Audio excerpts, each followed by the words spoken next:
ताकत का जवाब देने के लिए ईरान की भी तैयारी कम नहीं है। माना जा रहा है कि अगर नौबत जंग की आई तो रूस और चीन जैसे ताकतवर मुल्क ईरान के साथ खड़े दिखने लगेंगे, जिनके बीच रूस और यूक्रेन की जंग के दौरान नजदीकियां बढ़ी हैं। ईरान की तरफ से रूस की फौज को ताकतवर ड्रोन और मिसाइलें दी जाती रही हैं। खबरें तो यहां तक हैं कि खतरनाक परमाणु बम बनाने में ईरान को रूस के वैज्ञानिकों से मदद मिल रही है। अगर नौबत जंग की आई तो ईरान के साथ रूस खड़ा दिख सकता है। इसके अलावा चीन और उत्तर कोरिया जैसे मुल्क भी ईरान के साथ खड़े दिखेंगे, जबकि सबसे बड़ा झटका तो अमेरिका को पश्चिम एशिया के इस्लामी देशों से मिलेगा। इन देशों में सऊदी अरब और यूएई जैसे ताकतवर मुस्लिम देश भी शामिल हैं। ये देश मिलकर अमेरिका तो क्या किसी भी सुपर पावर की नींद उड़ा सकते हैं। तो दूसरी तरफ तुर्की जैसे देश भी हैं जो यूं तो नेटो का हिस्सा हैं, लेकिन वर्ल्ड वॉर की सूरत में वो अमेरिका का साथ देंगे या बाकी मुस्लिम देशों के साथ खड़े होंगे, ये साफ नहीं है। इजराइल पर ईरान के हमले के बाद तो तुर्की ने अमेरिका के लिए अपनी हवाई सीमा को ही बंद कर दिया था। यानी अगर विश्व युद्ध छिड़ा तो कई मुल्क अपने फैसलों से महाशक्तियों को चौंका भी सकते हैं। लेकिन दुनिया पर तीसरे विश्व युद्ध के खतरे की ये चिंगारी 2 हफ्ते पहले सीरिया की राजधानी दमिश्क में हुई एक एयर स्ट्राइक की वजह से भड़की, क्योंकि वहां ईरान के दूतावास पर किए गए हमले में उसकी सेना के 2 जनरलों समेत कई बड़े अधिकारियों की जान चली गई थी। इसी के बाद ईरान बदले की आग में जल उठा और उसकी ओर से इजराइल को लगातार धमकियां दी गई। ऐसा इसलिए क्योंकि ईरान ने अपने दूतावास पर हुए हमले के लिए इजराइल को जिम्मेदार बताया और 2 टूक कह दिया कि बदला लेने के लिए अगर उसे इजराइल से युद्ध भी लड़ना पड़े तो वो पीछे नहीं हटेगा। सीरिया की राजधानी दमिश्क में ईरान के दूतावास पर 1 अप्रैल को जबरदस्त हवाई हमला किया गया था। ईरान ने आरोप लगाया कि इजराइल के लड़ाकू विमानों ने गोलान हाइट्स इलाके से वहां 6 मिसाइलें दाग दी थी। इस भीषण बमबारी में ईरान के दूतावास की इमारत मलबे का ढेर बन गई थी और उस इमारत में खुफिया बैठक कर रहे ईरान की सेना के 2 जनरल समेत 7 अधिकारियों की मौत हो गई थी। माना जा रहा है कि इसी हमले ने वो नींव रख दी जो दुनिया को तीसरे विश्व युद्ध की आग में झोंक सकती है, क्योंकि अपनी सेना के अधिकारियों की मौत के बाद भड़के ईरान ने खून का बदला खून से लेने की कसम खा ली और इजराइल पर उसके हमले ने पश्चिम एशिया को उस दहलीज पर ला दिया जिसकी वजह से दुनिया 2 धड़ों में बंटती नजर आई। क्योंकि ईरान के हमले ने इजराइल के साथ अमेरिका के भी होश उड़ा दिए। ईरान ने इजराइल से बदला लेने के लिए उस पर 300 से ज्यादा ड्रोन और बैलिस्टिक मिसाइलों से अटैक कर दिया। ईरान ने यह हमला 2 दिन पहले भारतीय समय के मुताबिक रात करीब 3 बजे किया और उसकी वजह से पूरे इजराइल में हाहाकार मच गया।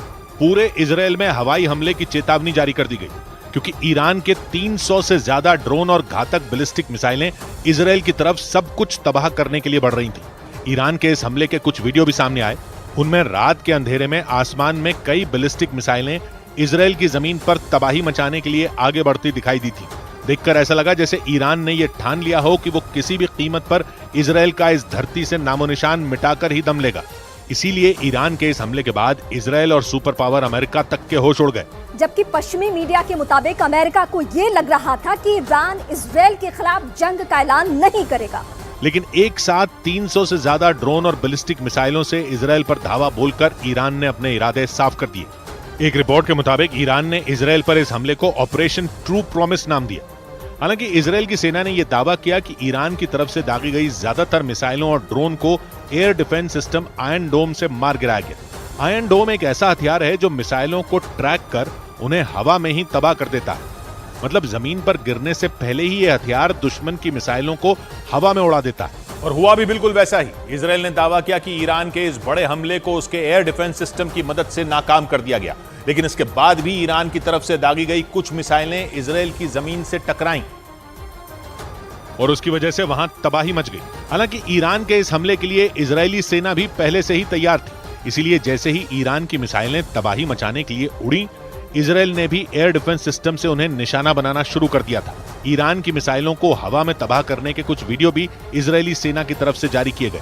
उन वीडियो में इजराइल की एयरफोर्स हवा में तेजी से आगे बढ़ रही मिसाइलों को ट्रैक करती और उन्हें जमीन पर गिरने से पहले ही तबाह करती नजर आई। इजराइल के अखबार टाइम्स ऑफ इजराइल के मुताबिक ईरान की कुछ मिसाइलें इजराइल के नेवातिम एयरफोर्स बेस पर गिरी, जिससे एयरफोर्स को नुकसान भी पहुंचा।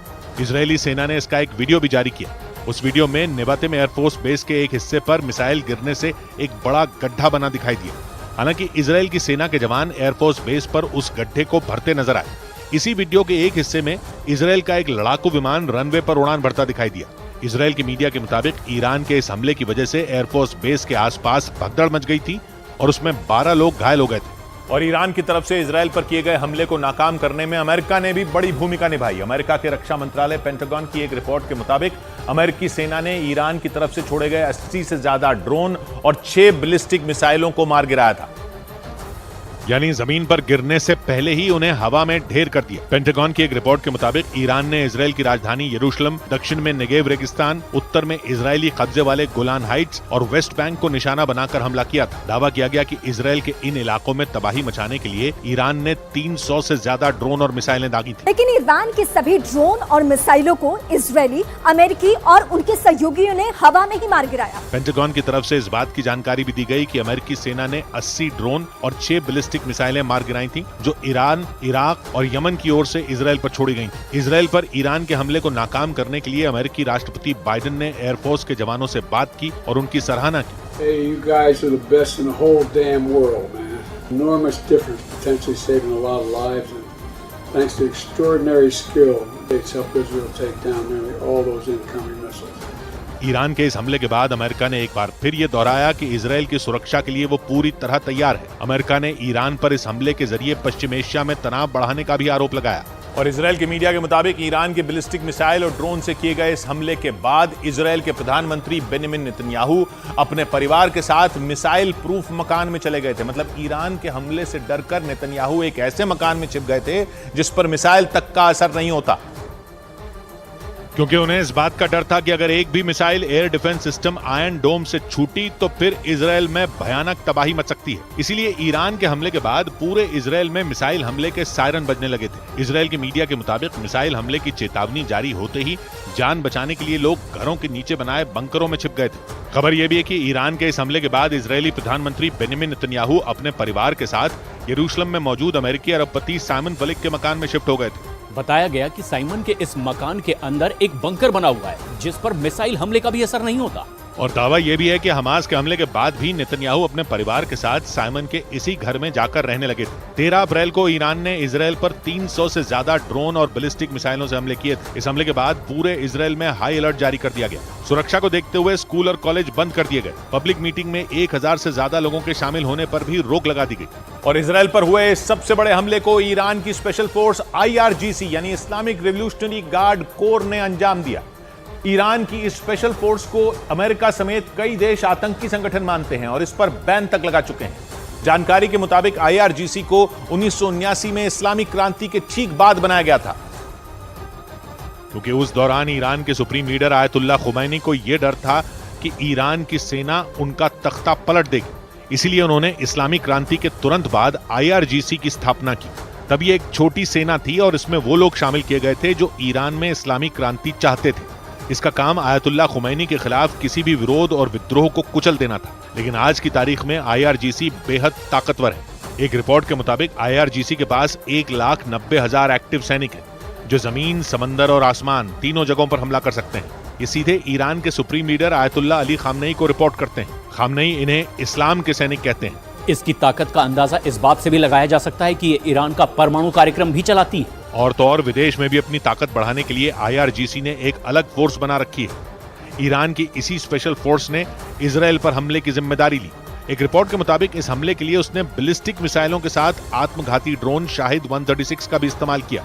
ये एक ऐसा ड्रोन है जो आसमान से बम गिराने के साथ दुश्मन पर खुद भी एक बम की तरह फटता है। लेकिन इजराइल ने दावा किया कि उसने ईरान की मिसाइलों और ड्रोन में 99% को हवा में ही खत्म कर दिया। ईरान ने 2 दिन पहले रात में इजराइल पर 300 से ज्यादा मिसाइलों और ड्रोन से हमला किया था। और इजराइल की सेना ने यह वीडियो जारी करते हुए दावा किया कि उसने इन मिसाइलों और ड्रोन में 99% को इजराइल पहुंचने ही नहीं दिया। इस वीडियो को देखकर लगा कि आसमान में आतिशबाजी हो रही है, लेकिन यह आतिशबाजी नहीं बल्कि 2 मिसाइलों की टक्कर है। इजराइल ने दावा किया कि उसने ईरान की ओर से दागी जा रही मिसाइलों को हवा में ही मार गिराया, क्योंकि उसकी मिसाइलें हवा में ही उनसे टकरा गईं और ईरान की मिसाइलें नीचे गिरने से पहले ही खत्म हो गई। इजराइल ने दावा किया कि उसके एयर डिफेंस सिस्टम का इंटरसेप्शन रेट 99% रहा। इसका मतलब यह हुआ कि जैसे ही ईरान ने बैलिस्टिक मिसाइलों और आत्मघाती ड्रोन से हमला किया, इजराइल के एयर डिफेंस सिस्टम ने उनमें 99% को आसमान में ही बर्बाद कर दिया। मतलब इजराइल की सीमा में घुसने ही नहीं दिया। और इसमें इजराइल के आयरन डोम, एरो 3 और सी डोम जैसे एयर डिफेंस सिस्टम ने बड़ी भूमिका निभाई। इजरायल की ओर से जानकारी दी गई कि ईरान ने जो मिसाइलें दागी उनमें कई मिसाइलें ऐसी थीं जिनकी रेंज 1700 किलोमीटर थी और इन मिसाइलों में कई को इजरायल के एरो 3 एयर डिफेंस सिस्टम ने हवा में ही ध्वस्त कर दिया।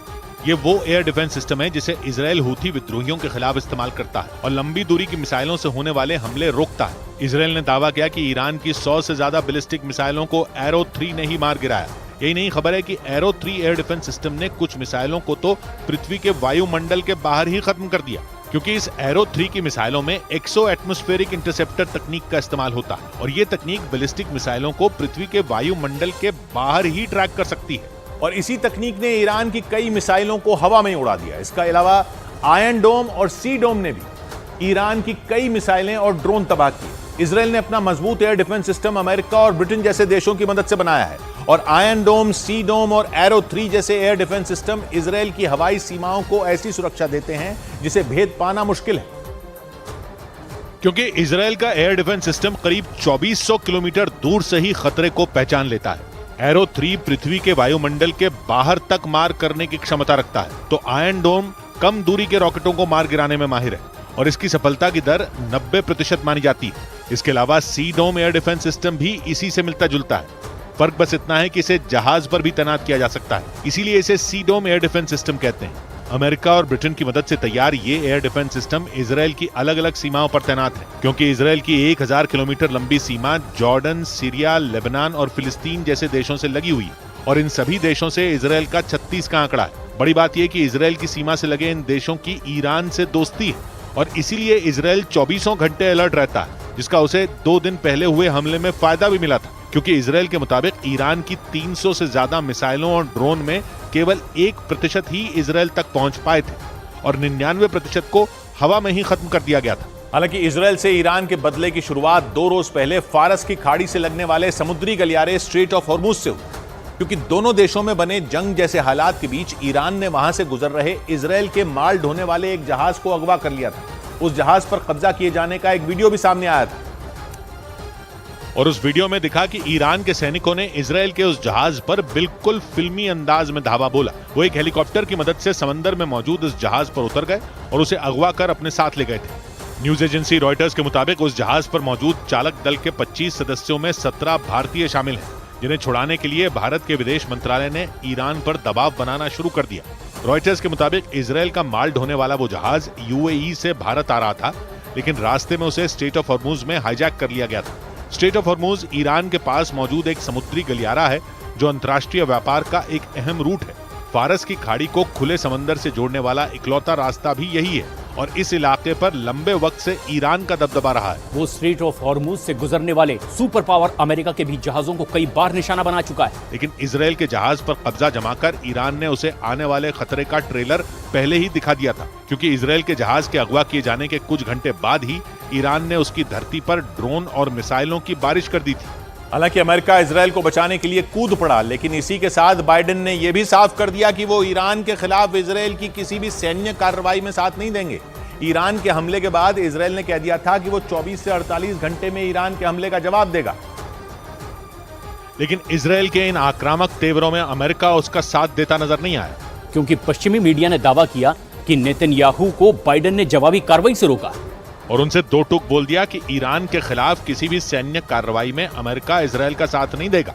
यानी जंग छिड़ी तो ईरान के खिलाफ इजरायल अकेला पड़ सकता है, क्योंकि अमेरिका मौजूदा हालात में ईरान से उलझने से बचता दिख रहा है। या यूं कहें कि यूक्रेन जंग और गाजा युद्ध के बाद अमेरिका एक और जंग के लिए तैयार नहीं है, क्योंकि इन दोनों लड़ाइयों में अमेरिका ने एक पक्ष का साथ दिया था और इसकी वजह से दूसरा पक्ष उसका दुश्मन बन गया था। गाजा जंग के बाद तो ईरान ने इजरायल ही नहीं अमेरिका के खिलाफ भी माहौल बनाना शुरू कर दिया था और इस बार तो इजरायल सीधा ईरान से भिड़ने की तैयारी में है। नेतन्याहू की वॉर कैबिनेट में इस पर मोहर भी लग चुकी है, लेकिन ईरान के खिलाफ जवाबी कार्रवाई कब और कैसे होगी ये तय होना बाकी है।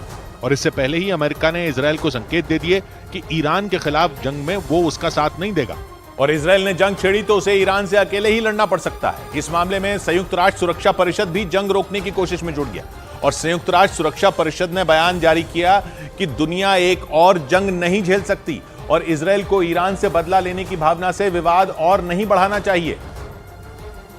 यानी ईरान से बदला लेने की तैयारी कर रहे नेतन्याहू का ना अमेरिका ने साथ दिया और ना संयुक्त राष्ट्र सुरक्षा परिषद ने, क्योंकि दुनिया में पहले ही 2 बड़े युद्ध चल रहे हैं।